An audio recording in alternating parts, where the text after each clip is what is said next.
Cassette 1, Side 2. Practice Test 2. You will hear a number of different recordings, and you will have to answer questions on what you hear.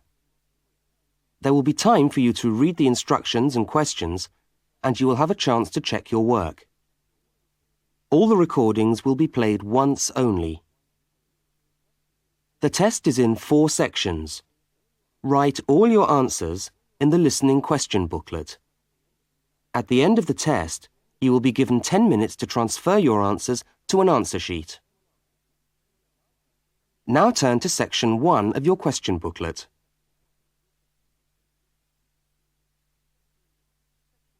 Section 1.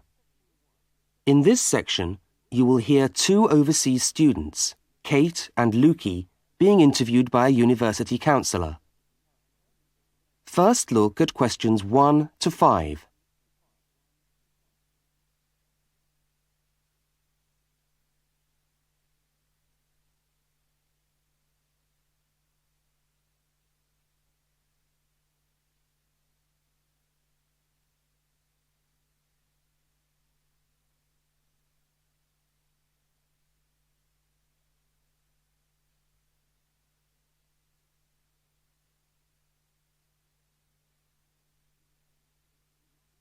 You will see that there is an example which has been done for you.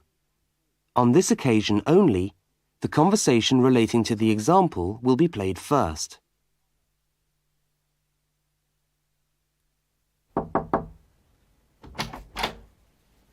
Hi there, Kate. Come on in. How are you today? Fine, thanks.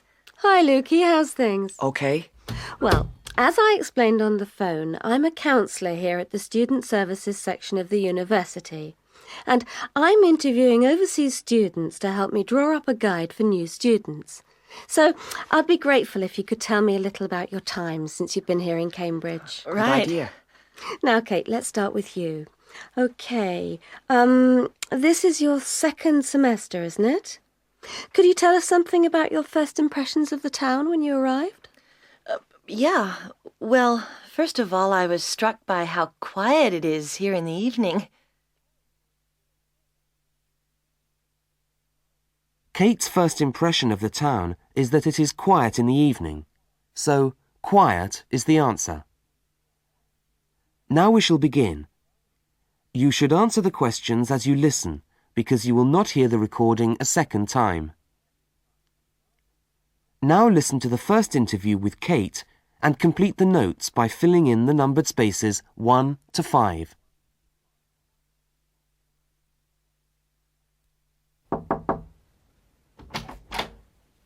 Hi there, Kate. Come on in. How are you today? Fine, thanks. Hi, Lukey. How's things? Okay. Well, as I explained on the phone, I'm a counsellor here at the Student Services section of the university. And I'm interviewing overseas students to help me draw up a guide for new students. So I'd be grateful if you could tell me a little about your time since you've been here in Cambridge. Right. Good idea. Now, Kate, let's start with you. Okay, this is your 2nd semester, isn't it? Could you tell us something about your first impressions of the town when you arrived? Yeah. Well, first of all, I was struck by how quiet it is here in the evening. Yeah, I suppose Cambridge is a quiet place. Where did you live when you first arrived? Well, I went straight into student accommodation. It was a kind of student hostel. Ah, right. So you didn't have to worry about doing your own cooking or anything like that? No, but sometimes I wished I had. The food at the hostel was awful. Oh, dear. But how were the other students? To be honest, I haven't managed to make many friends, even though the place is full. People seem to keep to themselves. They're not really very friendly. Oh, I'm sorry to hear that. Well, what about the actual course? You're studying, I'm doing a master's by coursework in environmental studies. Oh, right. And how are you finding that? Yeah, well, it's been pretty good, really. I've enjoyed the course, but I feel there hasn't been enough contact with the lecturers. Oh. They all seem to be incredibly busy. The only chance I've really had to talk to them was on the field trip. Well, that's no good. Mm-mm. Could anything be done to improve the course, in your opinion? Well, I think it would be helpful to have meetings with lecturers on the course. Say once a fortnight, something like that. Regular meetings. Yes, that could certainly help. Now, Kate, we'll come back to you in a minute, but I'd just like to ask Lukey some questions. Before they continue the interview, look at questions 6 to 10.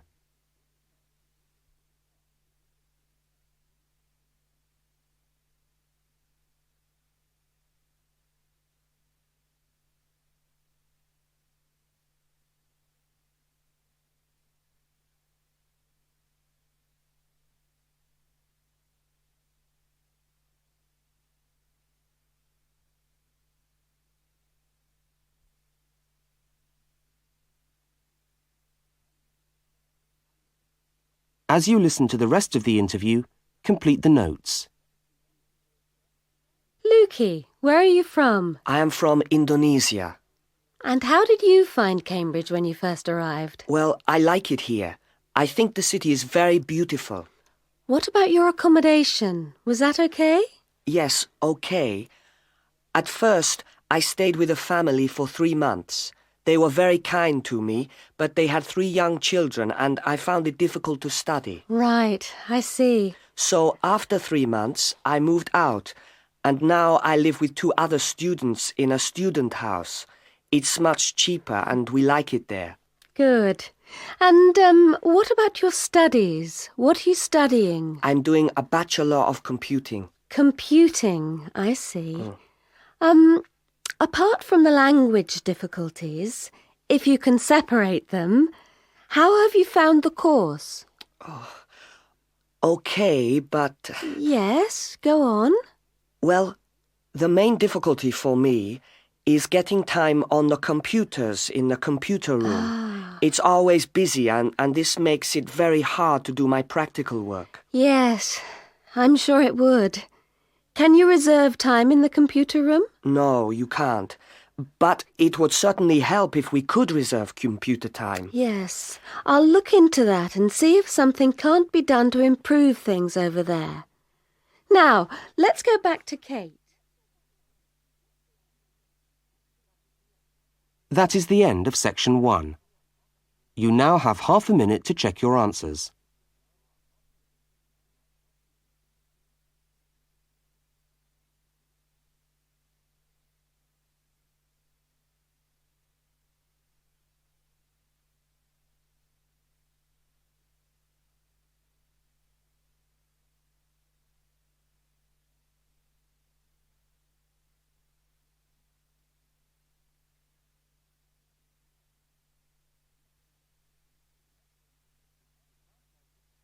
Now turn to section 2.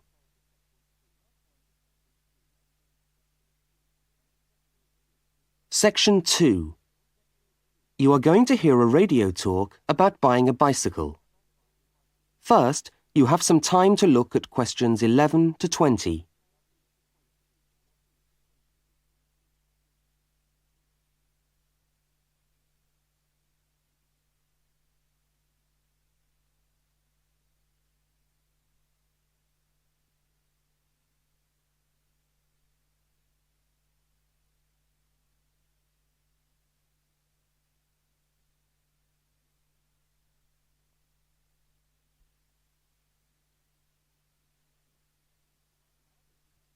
Now listen to the first part of the talk and complete the notes by filling in the numbered spaces 11 to 20. Well, last week we talked about buying camping equipment, and today I'd like to talk to you about buying a bicycle. A simple enough exercise, you might imagine, but there are lots of things to look out for to make sure you get the best deal for your money. Well, the range of bicycles is enormous. There are racing bikes, touring bikes, mountain bikes, or just plain ordinary bikes for riding round town. They vary enormously in 2 basic ways: price and quality. This means that the choice you make will probably be determined by the amount of money you want to pay, your own personal needs, what is actually available, or a compromise of all 3 things. However, in broad terms, you can spend anything from $50 to $2,000 on a bike, so you'll need to know what you're looking for. Single-speed cycles, that is bikes with no gears, are really only suited to short, casual rides. Their attraction is their simplicity and reliability. After years of neglect, they still manage to function, though not always too efficiently. If it's basic transport you're after, then you can't go wrong. 3-speed cycles, on the other hand, are all that is really necessary for most town riding, going to the shops and things like that. Like the single-speed bike, they're simple and reliable. If you are going to be going up and down lots of hills, then you'll probably want something more efficient. 5 and 10-speed bicycles are best suited to riding over long distances or hilly terrain and to serious touring. So if it's serious touring you're interested in, get a 5 or 10-speed bike. However, it's worth remembering that the difference in price between a 5 and 10-speed cycle is usually very little, and so it's well worth paying that little bit extra to get the 10-speed one. So I would tend to recommend the 10-speed bike as the price is similar. However, you'll be getting better quality components.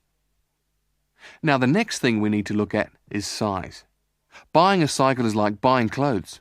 First of all, you find the right size and then you try it on to see if it fits. Contrary to what you might imagine, the size of the cycle is not determined by the size of the wheels, except in children's cycles, but by the size of the frame. So you'll need to measure the length of your legs and arms to get a frame that is the right size for you. Well, that's all from Helpful Hints for today. That is the end of section 2. You now have half a minute to check your answers.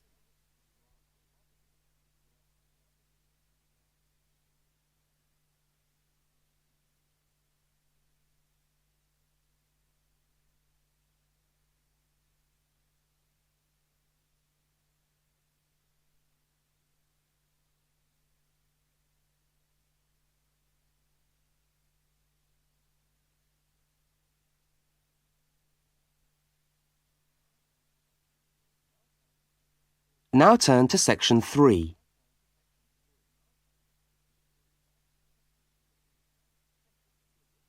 Section 3. In this section, you will hear a conversation between two students, Fiona and Martin, talking about a tutorial topic. First, look at questions 21 to 24.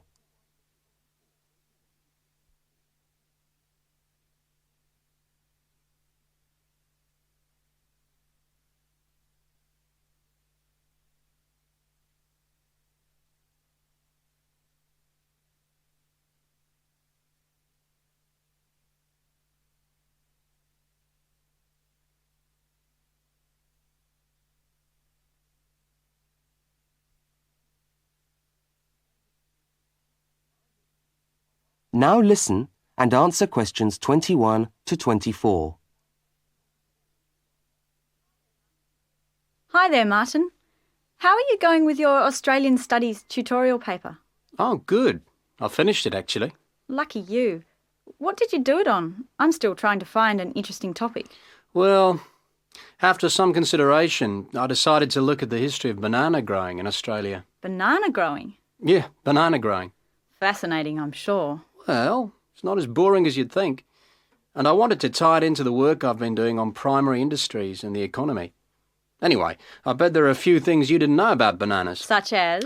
Such as the fact that bananas were among the first plants ever to be domesticated. Oh, really? Yeah, they're an extremely nourishing food.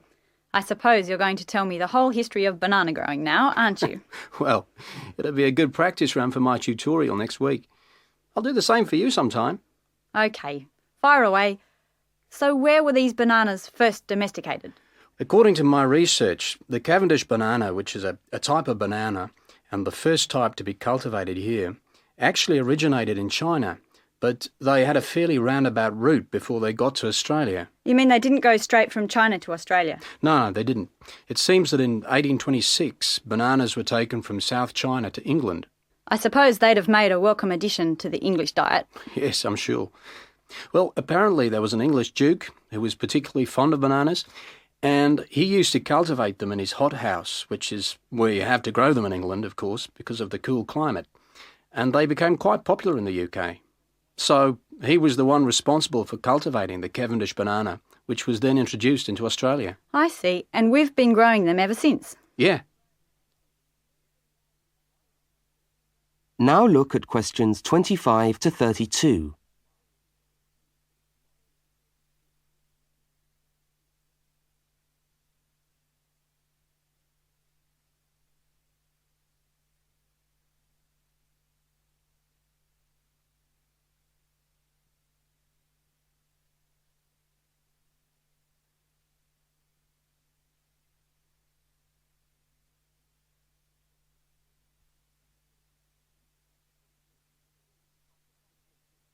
As the conversation continues, complete Martin's notes. Are they hard to grow? Well, yes and no. To grow them in your garden, no, not really. But to grow them commercially, you need to know what you're doing. You see, you only get one bunch of bananas per tree, and it can take up to 3 years for a tree to bear fruit if you don't do anything special to it. But this period is greatly reduced with modern growing methods, particularly in plantations where you have perfect tropical conditions. Right. So what are you looking at? 1 year?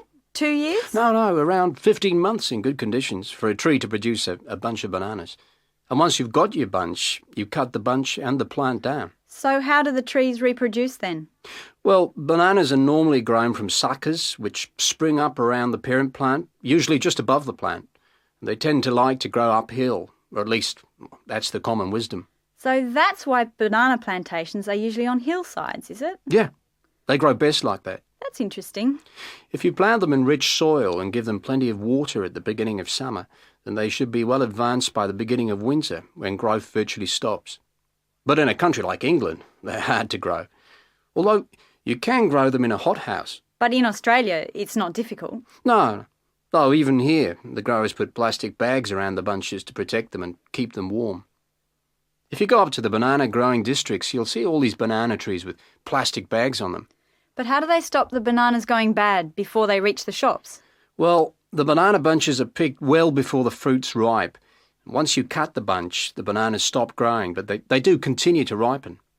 The interesting thing is that once one banana ripens, it gives off a gas which then helps all the others to ripen. So they pretty much all ripen within a few hours of each other. Amazing. So do we export lots of bananas overseas to Europe and Asia, for instance? Well, oddly enough, no. I believe New Zealand takes a small proportion of the crop, but otherwise, well, they're mostly grown for the domestic market, which is surprising when you think about it, because we grow an enormous number of bananas each year. Yes, well, thank you for all that information. I'm sure the tutorial paper will go really well. You certainly seem to have done your research on the subject. Let's hope so. That is the end of section 3. You now have half a minute to check your answers.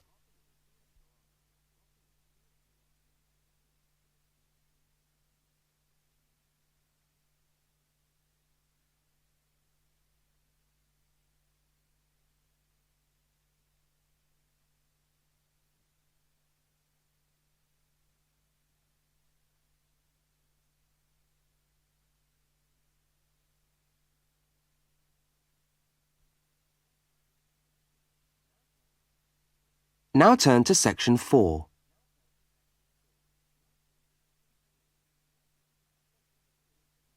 Section 4. You are going to hear part of a public lecture for new students. First, look at questions 33 to 35.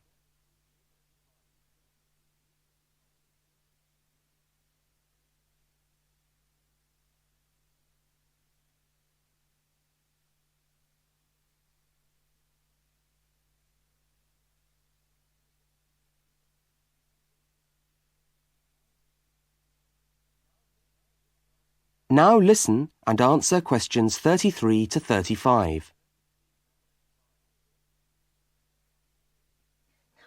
Good morning. Good morning, everyone, and welcome to our regular lecture on health issues. This series of lectures is organised by the Students' Union and is part of the union's attempt to help you, the students of this university, to stay healthy while coping with study and social life at the same time. So, it's a great pleasure for me to welcome back Ms. Diane Greenbaum, who is a professional dietitian and who has been kind enough to give up her time in what I know is a very hectic schedule to come along and talk to us today. Thank you. Thank you very much, John. May I say it's a pleasure to be back.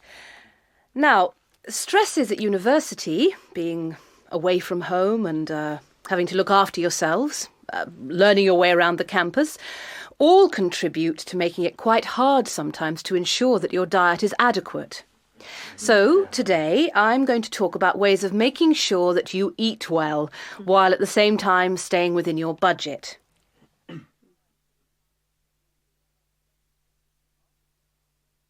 Now look at questions 36 to 41.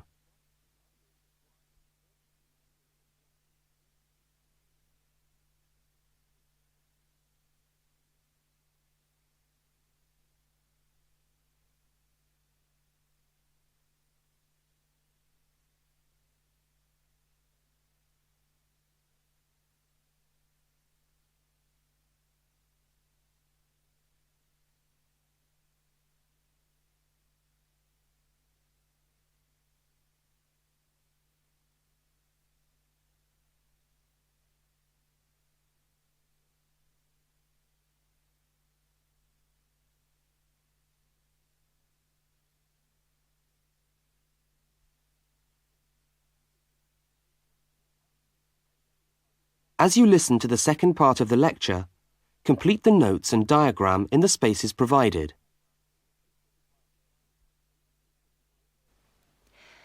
If you have a well-balanced diet, then you should be getting all the vitamins that you need for normal daily living. However, sometimes we think we're eating the right foods, but the vitamins are escaping, perhaps as a result of cooking, and anyway, we're not getting the full benefit of them. Now, if you lack vitamins in any way, the solution isn't to rush off and take vitamin pills, though they can sometimes help.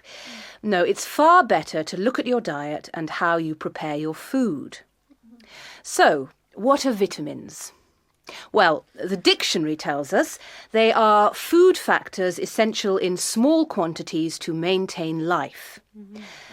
Now, there are fat-soluble vitamins which can be stored for quite some time by the body, and there are water-soluble vitamins which are removed more rapidly from the body. And so a regular daily intake of these ones is needed.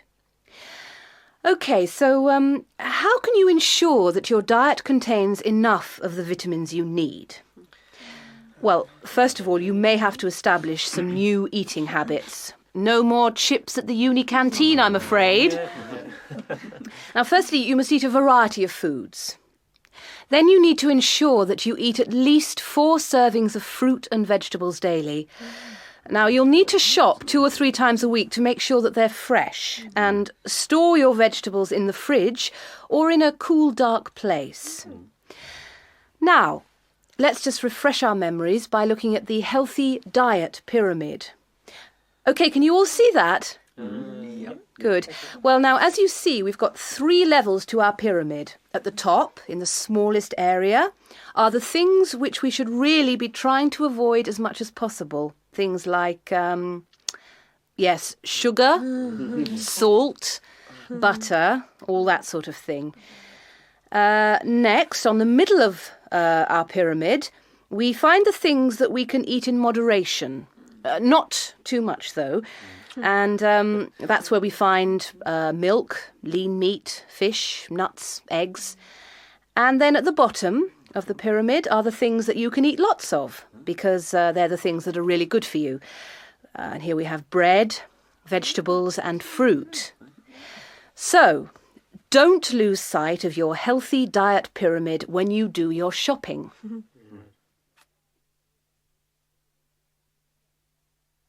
That is the end of section 4. You now have half a minute to check your answers.